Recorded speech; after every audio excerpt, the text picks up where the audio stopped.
అందరికి నమస్తే అండి. హాయ్. ఇదిగో రమ్య మాకు వాళ్ళు. హాయ్ చెప్పు. హాయ్. ఇప్పుడు ఒక చిన్న చిట్కా అండి వంటగది. ఇలా మనం ఏదన్నా చేస్తుంటాం కదా, గబగబ వంట చేస్తూ ఉంటాం కదా, వంట చేసుకుంటాం ఇట్లా తిప్పేటప్పుడు ఏదన్నా మనకి ఏదన్నా అంటుకుపోయినా తాలింపు వేస్తుంటే ఏదన్నా గబుక్కున కాలినా చేతులు కాలినా టైంకి మనం ఏం చేయాలో అర్థం కాదు. ఎమ్మటే ఏదో ఒకటి చేద్దామా నీళ్ళు ఏదో పోస్తూ ఉంటాం. అలా పోయకుండా కలమంది ఉంటే కలమంది రుద్దండి, ఏ బొబ్బు వచ్చినా కూడా. లేకపోతే ఇదిగో పేరులో రుద్దండి. మీకు దానికి ఆ బొబ్బ రుద్దిన తర్వాత ఇది నాకు అంతకుముందు అలాగైతే ఊరికి రుద్దాను అంతే. ఇక పుండు పడదు, మచ్చబడదు, పొట్టులాగా 4 రోజులలో లేచిపోయిద్ది.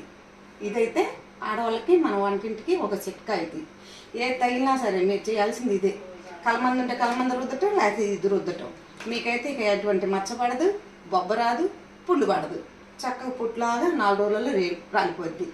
ఇది నాకు తెలిసిన చిట్కా మీకు చెప్తున్నా.